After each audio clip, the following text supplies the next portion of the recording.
자, 오늘은 저는 이제 팔복의 6번째 시간 여러분들과 갖도록 하겠습니다. 팔복의 6번째 시간이면서 두 번째 파트의 2번째 시간입니다. 팔복은 크게는 두 구조로 나눠진다고 했죠. 첫 번째 복부터 네 번째 복은 하나님 앞에서 우리의 태도로서 발견되는 복, 하나님 앞에서의 복이다라고 하는 거고요. 그렇게 하나님의 은혜를 받은 자로서 이제 5번째 복부터 8번째 복은 이 세상 속에서 그 은혜를 받은 자로서 어떻게 살아내야 될 것인가. 그 중에 지난주 우리 첫 번째의 복으로서 세상 속에서 어떤 모습으로 보여야 된다고 그랬죠? 긍휼, 불쌍히 여김, 서로를 용서함, 용납함이라고 하는 주제를 여러분들과 나눴던 기억이 나네요. 자, 오늘은 이제 바로 그 두 번째 시간인데요. 한번 8절 한번 다시 한번 읽어볼까요? 다 같이 한번 한 소리로 읽도록 하겠습니다. 시작. 마음이 청결한 자는 복이 있나니 그들이 하나님을 볼 것임이요. 저는 개인적으로는 이 8개의 복 중에 이 복이 가장 문자대로만 읽자면 가장 부담되는 복이에요. 그렇지 않겠습니까? 마음이 청결한 자가 복 있다고 합니다. 아무래도 마음의 청결이라고 하는 우리말의 어감이 단순하게 생각을 하자면 죄짓지 않는 마음 혹은 율법적으로 흠결이 없는 완전성 정도의 느낌으로 다가오기 때문이에요. 그렇죠? 만약에 그렇다고 한다면 이 계명은 다른 어떤 계명보다도 굉장히 부담됩니다. 마음의 청결? 자, 제가 여러분들에게 한번 물어보겠습니다. 여러분 마음이 청결하십니까? 어떠세요? 마음이 청결하세요? 이게 이제 어마어마한 부담으로 우리에게 다가온단 말이에요. 누가 우리 스스로의 마음이 청결하고 흠결이 없다고 평할 수 있겠어요? 이게 굉장히 이제 부담스러운 마음으로 다가오게 된단 말이에요. 자, 그래서 이거 단순한 이제 우리말의 어감으로 읽지 말고 이 마태복음은 이제 주로 구약의 뿌리를 두고 있기 때문에 이제 거기를 좀 봐야 될 거고 결론쯤에 가서는 실제적으로 정말 마음이 청결하다는 게 하나님 앞에서 세상 속에서 이 청결이라고 하는 태도가 어떤 의미인가를 좀 살펴보면서 이번 한 주간을 살아갈 힘을 좀 얻어보도록 하겠습니다. 자, 일단 여기 마음이라고 하는 이 헬라 말은 카르디아라고 하는 헬라 말인데요. 그런 건 다 잊어버리셔도 좋은데 여기서 마음이라고 하는 이 말은 단순히 육체의 반대말로서의 우리의 내면의 영역을 가리키는 것으로 오해하기 쉬운데 그렇지 않습니다. 그러니까 우리가 흔히 육체와 마음이라고 이야기를 할 때의 이분법으로 나누어져 있는 그 마음을 의미하는 단어가 이게 아니라는 거예요. 그래서 이 단어가 활용된 것을 보면은 굉장히 여러 가지의 의미로 활용이 되어졌는데요. 이 카르디아 마음이라고 하는 이 단어가 다른 신약 성경 속에서 감정의 근원을 의미하기도 했고요. 그리고 사람의 의지를 말할 때도 카르디아라고도 했고요. 혹은 그 사람의 지성과 지식을 뜻할 때도 카르디아라고 하는 뜻을 썼기 때문에 여기서의 마음이라고 하는 것은 우리 내면의 일종의 어떤 것이라기보다는 그냥 그 사람의 인생 전체, 그냥 그 사람의 그 태도, 그 사람의 방향 이런 것들을 전부 다 통칭하는 표현이 바로 이 마음이 청결하다 할 때 그 마음인 거예요. 어떤 말씀인지 아시겠습니까? 내 마음이 그러니까 뭐 단순히 내 마음 가운데는 눈에 보이지 않는 내 뭐 생각을 뜻한다거나 뭐 내 감정을 뜻하는 것만이 아니라고 하는 굉장한 일부분이라는 거예요. 그러니까 여기서의 마음이 청결하다 할 때 그 마음은 인생의 전체를 지금 통칭하고 있다. 이렇게 보시면 될 것 같고요. 자, 그러면 청결, 마음이 청결하다. 이 청결이라고 하는 것은 구약 성경 속에 좀 이따 보시겠지만 정결규례하고 이제 깊게 좀 연결되어져 있는데 자, 일단 마음의 청결이라고 하는 말에 이 헬라 말이 카탈로스라고 하는 말인데요. 이 카탈로스로부터 유래가 돼서 우리가 지금도 콩글리시 비슷하게 사용하고 있는 단어 하나가 있습니다. 카탈로스라 굉장히 유사한 단어 우리가 이건 어르신들도 많이 쓸 거예요. 어떤 단어? 딱 떠오르는 단어 없으세요? 카탈로스. 그렇죠. 몇 분 눈치 빠르신 분들. 어떤 단어요? 카타르시스. 카타르시스 느껴진다. 우리가 주로 어떤 의미로 활용을 하죠? 아우 답답했던 속이 사이다 마신 듯이 뻥 뚫려졌다라고 하는 의미에서의 이제 카타르시스가 느껴진다. 뭔가 짜릿하다. 뭔가 이게 막혔던 것이 이제 뻥 뚫렸다라고 하는 의미의 바로 그 카타르시스인데요. 의미가 없는 것은 아닙니다. 자, 카탈로스가 어떤 뜻을 가지고 있냐면 씻어내다. 더러워진 얼룩을 이게 옷에 묻은 얼룩을 이게 닦아내다, 깨끗해지다라고 하는 의미를 가지고 있어요. 주로 이제 깨끗이 씻다, 닦아내다, 흘러내다 이런 뜻을 가지고 있단 말이에요. 그러니까 여기서의 마음의 청결은 인생 전체가 깨끗하게 된다는 의미로 문자적인 의미를 가지고 있습니다. 그러니까 이것은 물리적인 것을 넘어서서 이것은 분명히 어떤 영적인 혹은 우리의 인생 전체를 대변할 수 있는 우리의 태도가 여기에 담겨져 있다라고 이제 볼 수 있는 거예요. 자, 그러면 이렇게 설명해도 여러분들이 도대체 마음의 청결이라고 하는 것을 우리 내면의 완전한 100%의 상태로 이제 생각하기가 쉬운데, 자, 그렇기 때문에 자, 그 의미를 알기 위해서는 좀 구약을 봐야 되겠습니다. 자, 구약도 이 청결이 굉장히 중요했죠. 구약에서 청결이 여러분 왜 중요했어요? 구약 성경의 많은 부분을 차지하고 있는 모세오경이 언제 쓰여진 겁니까, 여러분? 어느 시기예요? 이스라엘 백성들이 광야를 지나가는 그 기간 동안, 40년의 기간 동안에 그러니까 모세오경이 구약 성경에서 차지하고 있는 부분이 굉장히 많은데 그때 율법을 전부 다 수여받았단 말이에요. 바로 그때 이제 많은 부분이 구약 성경 중에 많은 부분이 쓰였습니다. 그렇기 때문에 그때 당시에 이스라엘 백성들에게는 정결 규례가 굉장히 중요했어요. 대표적인 정결 규례가 뭐냐면 제사장들이 제사를 집례할 때 그들이 반드시 손을 씻고서 이 제사를 인도하고 집례하도록 했어요. 저는 지금 오늘 손 안 씻고 왔거든요, 지금. 그럼 왜 제사장들에게 손을 씻으라고 했을까요? 너무 영적인 의미와 어려운 의미 말고 아주 상식적인 차원에서. 왜 제사장들에게 손 씻고서 제사를 집례하도록 했을까요? 이거 너무 상식적이잖아요. 그죠? 음식을 만져야 되니까. 장로님 아까 2부 예배 잠깐 들으신 건 아니시죠? 안 들으셨습니다. 정확히 맞추셨어요. 이게 뭐예요?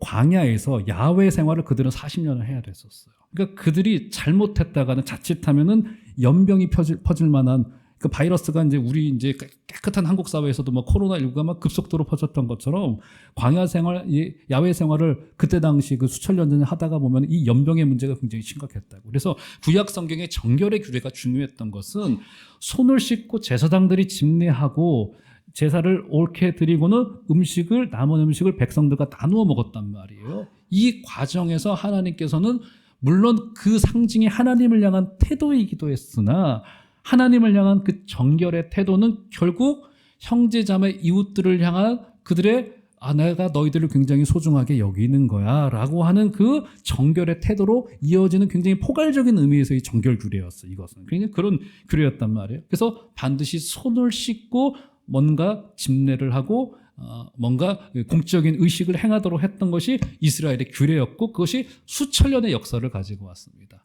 자, 그런데 이 문제가 예수님 시대 때도 문제가 한번 됐던 적이 있었죠. 여러분 나중에 한번 성경 여러분들이 쭉 그 스토리를 찾아보고 시간이 없기 때문에 다 읊어드리지 못하지만 마태복음 15장에 보면은 우리 주님께서 제자들과 함께 바리새인들과 서기관들이 모였던 중에 잔치자리 한 군데를 참여하셨던 것 같아요. 근데 그때 제자들이 손을 씻지 않은 상태로 아마 굉장히 배가 고팠던 것 같습니다. 허겁지겁 달려가가지고 막 음식을 막 우걱우걱 이렇게 물론 그렇게 먹으면 안 돼.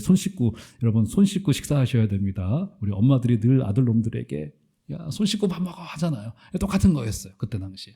제자들이 우걱우걱 너무 아마 허기졌던 것 같아요. 사역을 하다가 급하게 왔던 것 같아요.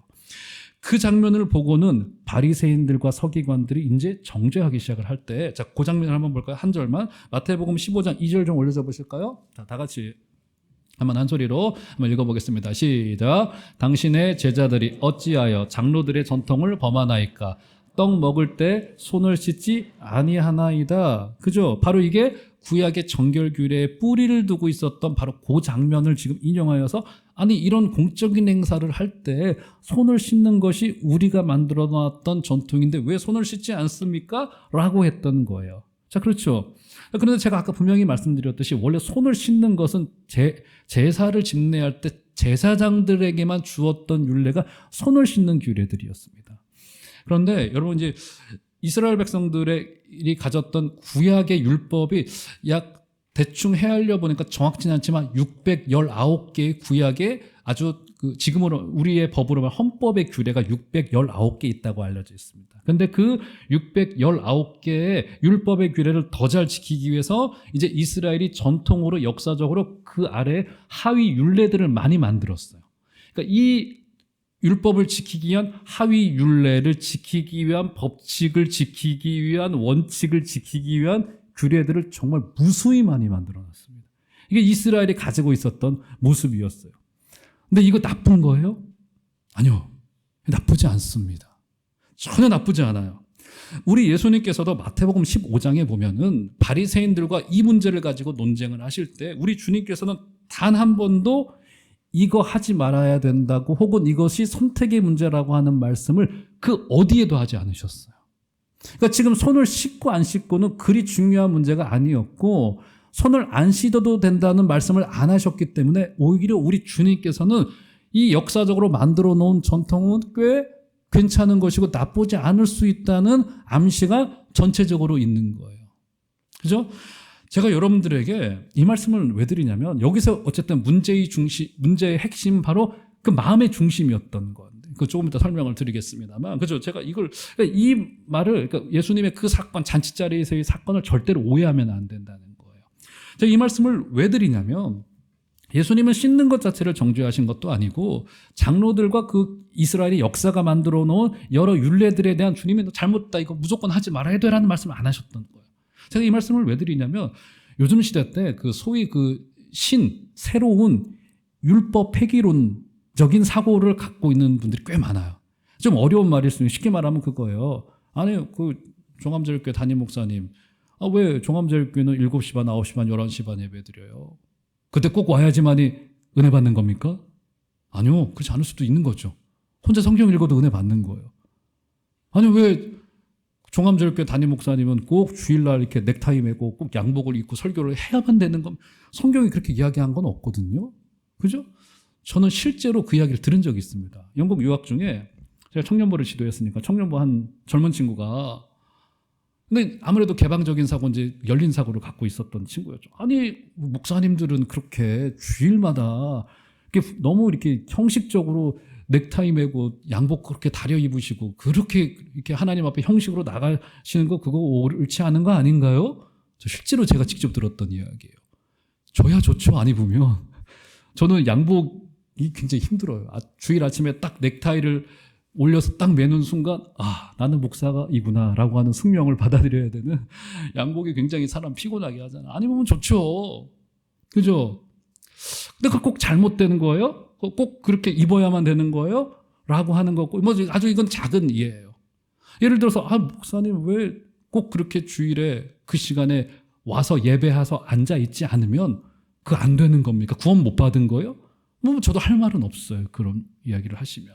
이게 이제 소위 신율법 폐기론자들이에요. 그러니까 은혜를 잘못 오해했을 때 자유의 정신을 잘못 오해하는 거예요.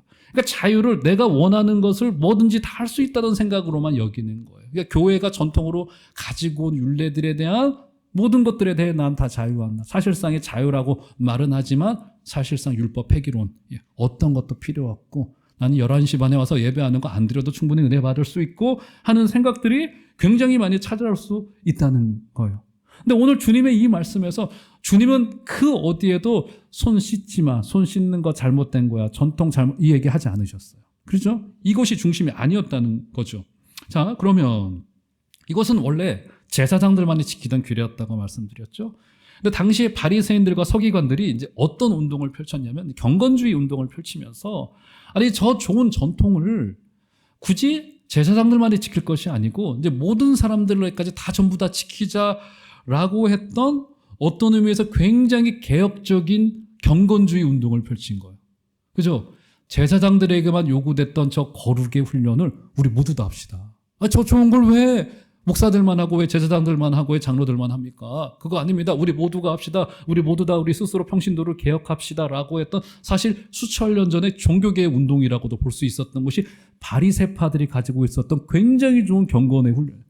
그러니까 여러분 우리 바리새파라고 하는 이 바리새인이라고 하는 어감이 우리가 늘 어렸을 때부터 안 좋게 들어서 그렇지 죄송한 표현이지만 바리새인만큼이라도 해야 돼요. 솔직히. 그들은 열심을 가지고 있었습니다. 경건의 훈련에 대하여 굉장한 열심을 가지고 있었어요. 어떻게 보면 그때 당시에 만인 제사장적인 사역을 좀 하자라고 해서 손 씻는 전통을 저희 제사장들과 교회 리더들만 할 것이 아니고 이제 온 교들 다 하자라고 하는 운동을 펼친 거예요. 그래서 예수님의 제자들이 손 씻지 않자 그거 너희들에게도 적용되는 그거야 라고 했던 거죠. 그러니까 잘못되지 않았던 거예요. 이거 좋았던 거예요. 근데 문제가 뭡니까? 세월이 지나고 역사가 흐르면서 그 율례가 정해졌을 때의 그 의미와 가치가 다 지나가고 다 빠져버린 거예요. 그리고는 손 씻는 것이 청결, 손 안 씻으면 부정이라고 하는 앙상한 가지만 남게 된 겁니다. 이게 바로 잘못된 생각이었던 거예요. 그래서 어느새 규례를 지키면 지킬수록 우리 주님도 그런 말씀을 하셨죠. 이 규례를 지키면 지킬수록 오히려 하나님에게서 막 멀어져 버리는 이상한 사고가 지금 벌어지게 된 것이 이게 잘못된 율법주의가 가질 수 있는 굉장히 치명적인 문제 중에 하나였다는 겁니다. 그래서 우리가 이 사건에서 정결의 정신을 알 수 있는 거예요. 정결, 마음이 청결하다라고 하는 것은 결국 이스라엘의 구약 율법에서 그 뿌리를 두고 있듯이 하나님을 향한 우리의 아주 신실한 태도, 진실한 태도에서 그 뿌리를 두고 시작을 두고 이 정신이 결국 우리 형제 자매들에게로 이어져서, 왜냐하면 손 씻는 것은 내가 음식을 나눠주면서 그 공동체를 위한 일이었기 때문에 공동체를 세워가고 이웃을 배려하기 위한 정결 규례의 시작이 바로 이 정결이었다, 이 청결이었다라고 하는 점을 우리가 인지해야 된다는 겁니다. 결국 나의 정결과 나의 청결이 공동체의 정결로 이어지기 때문에 내가 하나님 앞에서 청결한 마음을 가지고 또 그 마음과 진실한 태도를 가지고 이웃과 형제자매를 섬기는 것은 공동체를 세워가는 굉장히 중요한 것이다. 자, 이 정도로 일단 마음의 청결을 좀 정리를 해보도록 할 테고요. 자, 그러면 이 마음에 하나님을 향한 이 진실한 태도와 이것이 이어져서 우리 전 공동체의 정결과 청결로 이어진다는 이것이 하나님을 볼 수 있게 한다고 하죠. 자, 5장 8절 다시 보시면 마태복음 5장 8절 마음이 청결한 자는 복이 있나니 그들이 하나님을 볼 것이며. 자, 이렇게 지금 이어진단 말이에요. 자, 그러면 이 의미가 도대체 뭘까? 자, 하나님을 보게 한다. 자, 좀 구약을 좀 자세히 좀 봐야 될 것 같은데요. 자, 이 말씀의 뿌리가 됐다고 알려져 있는 시편 24편 3절과 4절 좀 올려줘 보실까요? 아주 똑같이 등장하고 있는 구절이 있는데요. 제가 읽어드릴게요. 3절.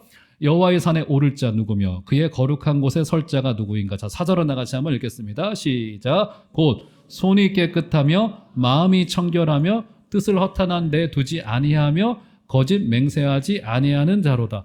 여기 거의 구약의 손 씻는 청결 규례와 정결 규례와 마음이 청결하다는 말이 거의 그대로 등장하고 있는 거네요. 그렇죠? 그래서 거의 이제 이 본문이 중심이 됐다라고 알려져 있습니다. 자, 그대로 올려져 보시면 3절을 보시면 여호와의 산에 오르고 거룩한 곳에 설 자가 누구인가라고 하는 이야기를 주고 있습니다. 여기서 오르다라고 하는 이 표현은요, 구약 성경 속에서 제사하기 위하여서 성전으로 올라가는 성도들의 무리의 행렬을 묘사할 때 그 쭉 올라가는, 그죠? 쭉 이제 이스라엘의 큰 절기 때 이스라엘 백성들이 쭉 줄지어서 성전으로 올라갔을 거 아니겠습니까? 그 올라가는 행렬을 묘사할 때 오르다, 오르다라고 하는 뜻을 썼고요. 서다라고 하는 뜻은요, 그래서 그냥 단순히 뭐 그 자리에 우연히 서 있다는 뜻이 아니라 견고히 자리를 잡고 그 자리에 있다라고 하는 뜻을 가지고 있습니다. 서 있다는 그 뜻을 가지고 있어요. 그래서 저 3절의 저 표현은 단순히 뭔가를 뭐 이동한다는 그런 표현이 아니라 예배자로서, 제사에 참여하는 자로서 성전 앞에 내가 선택하여서 그 자리에 서다라고 하는 예배자로서의 모습을 보이는 것이 바로 이 3절의 모습이에요. 제사하는 자, 예배자로서의 모습을 가리키고 있는 거란 말이에요. 자, 그런데 조건이 붙습니다. 여호와의 산에 올라가기 위해서는 바로 그 조건이 4절이에요. 조건이 뭡니까? 손이 깨끗해야 되고 마음이 청결해야 됩니다. 손이라고 하는 것은 일종의 우리의 도구고 우리가 행하는 것을 뜻하고, 마음이라고 하는 것은 아마 의도를 뜻할 거예요. 자, 그렇기 때문에 이 전체, 이 마음의 청결이라고 하는 이 마음의 청결과 손이 깨끗하다라고 하는 것은 결국 1차적으로는 하나님 앞에서의 우리 예배자들의 굉장히 진실한 태도를 가리킨다라고 볼 수 있어요. 그죠? 1차적으로는. 이 시편 24편 이제 3, 4절이 그것을 이야기하는 겁니다. 그래서 팔복의 마음이 청결한 자가 하나님을 볼 것이다라고 그래서 이야기를 한 거예요. 하나님을 향한 진실한 마음을 가진 예배자는 결국 예배를 통하여서 하나님의 임재를 경험하게 될 거예요. 이게 굉장히 중요한 겁니다. 여러분, 예배를 통해서 하나님을 경험하는 일이 그렇습니다. 제가요, 한 작년이었던 것 같아요. 제가 이제 그 우리 교단의 가장 유명하신 목사님이신 그 분당 우리 교회 이찬수 목사님 설교를 듣다가 은혜를 받은 게 좀 있었어요. 그분이 설교의 초도에 늘 이렇게 책 한 권을 늘 이렇게 읽으시고 책을 요약을 해주시기를 이제 즐겨 하시는 분이시거든요. 그게 참 탁월하세요. 근데 그분이 책 한 권을 읽으시고 좀 이렇게 도전을 받으셨나 봐요. 그게 뭐 기독교 서적은 아니었는데 그 책 내용이 뭐였냐면 제 책 제목은 기억 안 나요. 아까 1, 2부 끝나고 좀 검색을 하려고 했는데 바빠가지고 검색을 못하고 왔는데 내용은 그겁니다. 그게 이제 일반 리더들에 관련된 사람이 어떻게 하면 성장할 수 있는가에 관련된 그런 책이었는데 그 책에서 두 가지를 이야기하더라는 거예요. 첫 번째는 뭐냐면 외부로부터 오는 시그널들, 즉 신호들을 차단해야 된다는 거예요. 차단. 그러니까 사람이 언제 성장하느냐? 외부로부터 오는 필요 없는 시그널들이 있을 거예요. 우리가 영적으로 말하자면 그게 뭡니까? 염려라는 시그널, 막 걱정이라고 하는 시그널, 그렇죠? 탐욕이라고 하는 시그널들을 차단해야 된다는 거예요. 그래서 우리 주님마저도 어떻게 하셨습니까? 고요한 광야로 가십니다. 왜요? 모든 시그널들을 전부 다 차단하는, 전부 다 차단. 광야로 가셔서 거기서 홀로 성부 하나님과 만나기를 즐거워하셨죠. 그죠? 근데 외부의 시그널들이 우리의 영혼의 침범에 들어오기 시작을 하면은 우리가 성장하기 힘들고 절대자이신 하나님께 집중하기가 힘들다는 거예요. 그래서 외부의 신호를 차단하자. 이게 첫 번째고요. 차단하고 난 다음에 무엇을 해야 되느냐? 그 책이 묘사하고 있기를 깊이 몰입해서 들어가야 된다는 거예요. 예배도 마찬가지예요.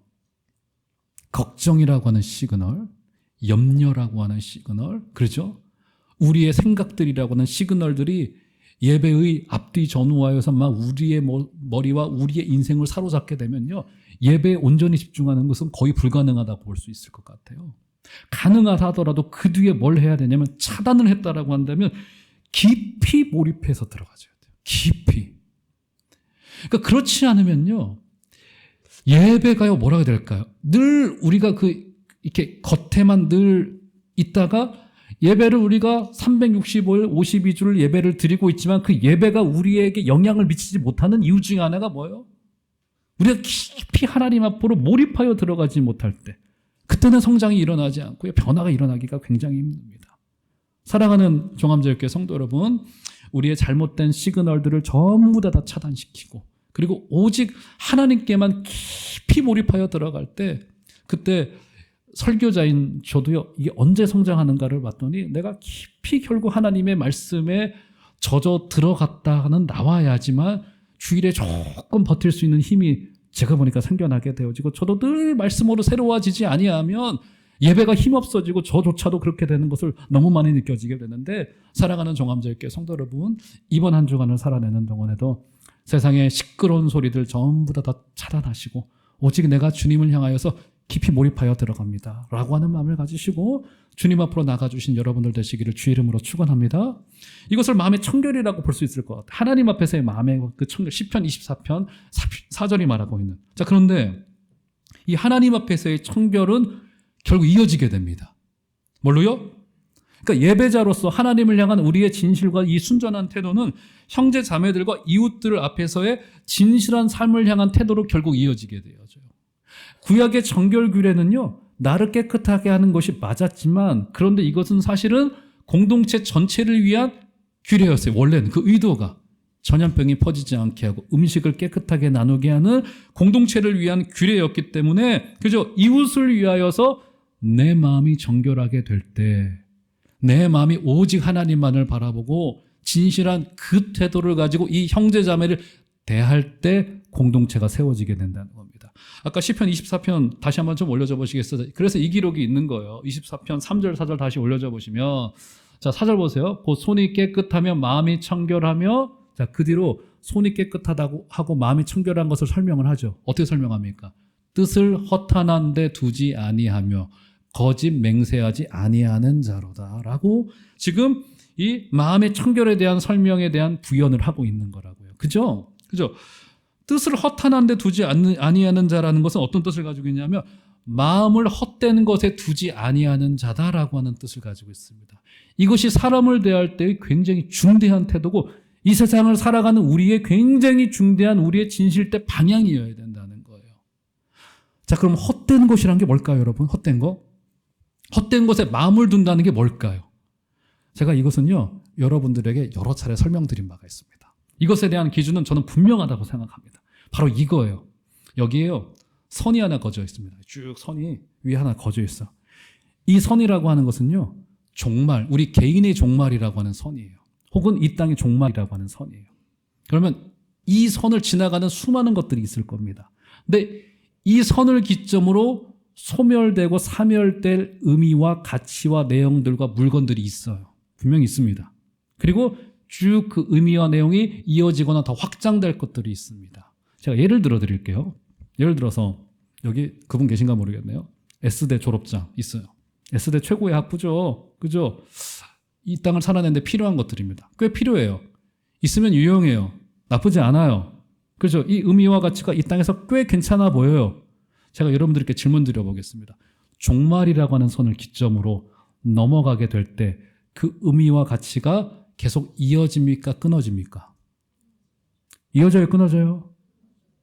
잘 좀 해보세요. 어떻게 되는 겁니까? 분명하죠? 끊어지죠? 절대적이지 않다는 거예요. 맞죠, 여러분? 그런데 여기에 우리의 마음을 두는 것이 헛되다는 거. 이거 나쁘다는 거 아니에요. 근데 여기에 절대성을 부여하고 이것을 주님보다 더 높은 가치에 두는 것은 이것은 우상숭배가 되는 거고요. 그죠? 여기 절대성을 부여하는 순간 이건 헛되다는 거예요. 그러니까 이 마음과 이 태도와 이 가치관을 가지고 이 땅을 살아내지 말라는 거예요.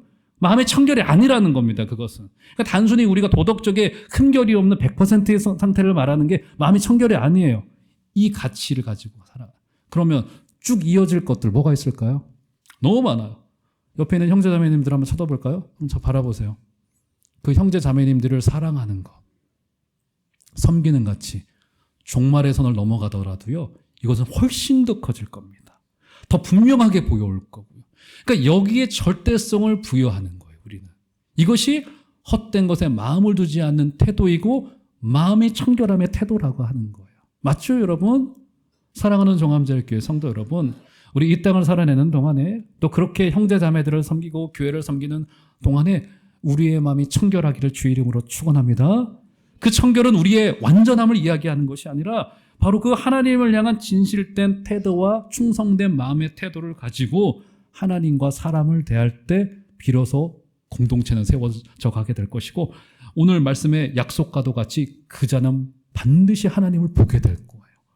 우리 종암제일교회도 언제 하나님의 뜻이 임하게 되는 거예요? 그러면 오직 영원할 것에 거기에 우리 절대성을 부여하고 필요한 것들은 하나님이 주시면 감사함으로 살아내는 거예요. 그런데 그렇지 않더라도 우리가 영원하지 않을 것에 우리의 마음을 두는 헛됨을 내려놓고 오직 영원할 것에 우리의 마음을 두는 그 마음의 청결함이 저와 여러분들 가운데 있게 되기를 주의 이름으로 축원합니다.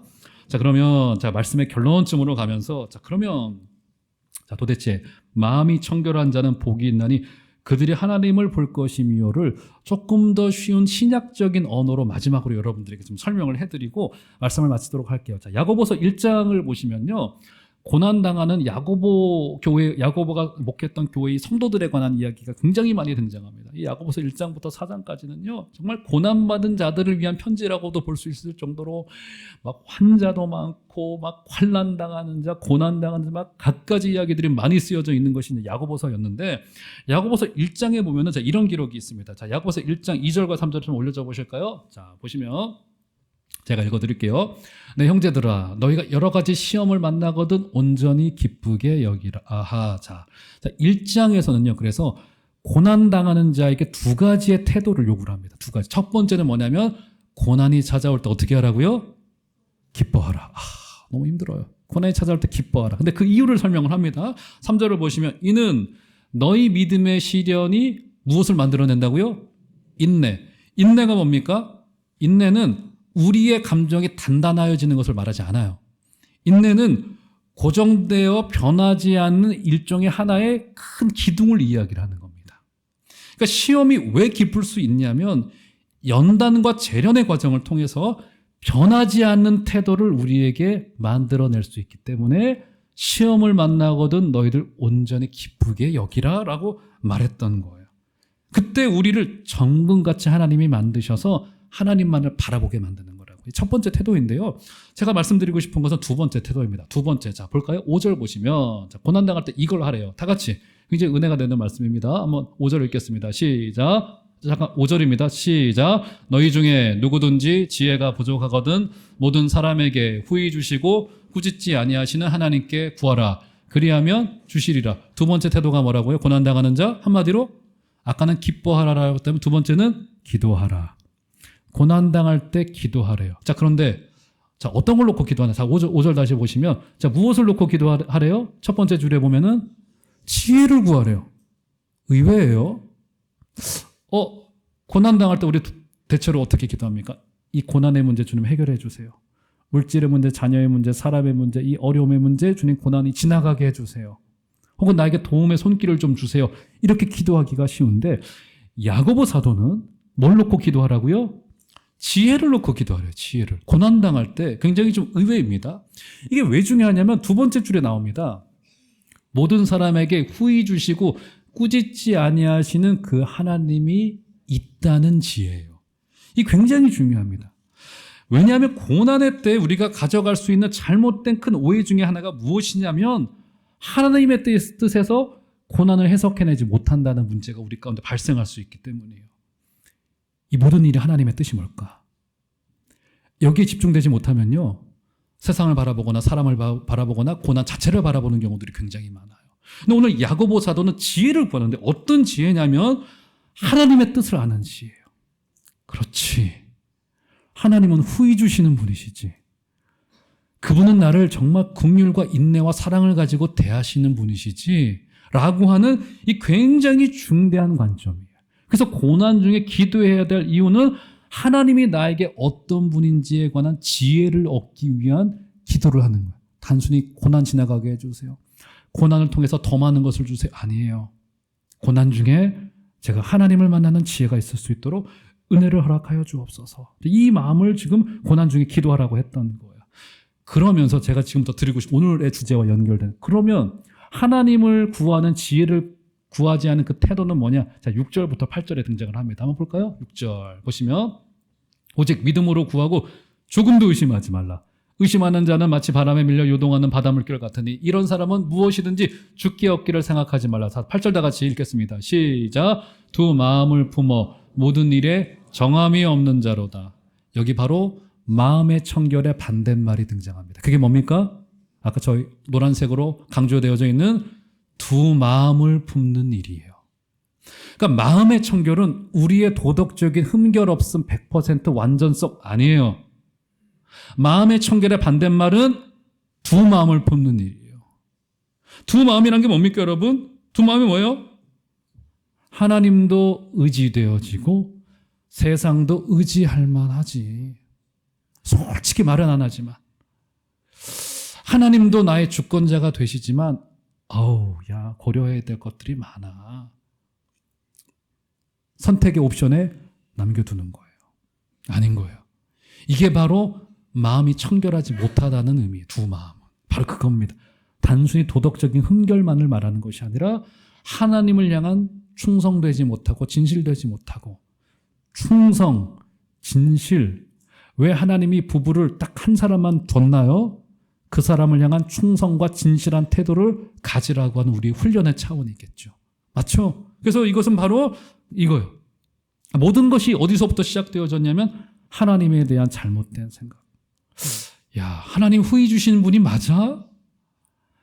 하나님 이 땅을 운행하시는 분이 맞아? 주인이 아닌 것 같은 막 모습으로 하나님이 등장하실 때가 많아 보여요. 우리 하나님보다 이게 더 강해 보여요. 두 마음이 생겨납니다. 하나님도 의지하고 싶고 돈도 의지하고 싶고 하나님도 의지하고 싶고 사람도 의지하고 싶고 아니에요. 두 마음을 품지 말고 오직 충성과 진실된 태도를 가지고 오늘 팔복의 전체 주제가 그거잖아요. 온유한 자. 이 온유하자는 것은 목에 힘이 없어지는 거예요. 배고파서. 그러면 고개가 당연히 풍성하신 주님께로만 숙여지게 되어져 있는 겁니다. 사랑하는 정함제일교회 성도 여러분, 청결한 마음은 복됩니다. 왜냐하면 하나님을 보게 할 것이기 때문입니다. 오직 순전한 마음을 가지고 우리 하나님만을 바라봐 주시고 이번 한 주간을 살아내는 동안에도 사랑하는 정함제일교회 성도 여러분, 제가 아까 2부 예배 때도 우리 다음 세대 아이들에게 오랜만에 은하수 예배 했기에 제가 막 이야기했습니다. 저희도 오직 하나님만을 바라봐야 되고 우리의 인생 속에 주인은 그분밖에 없다고. 맞죠, 여러분?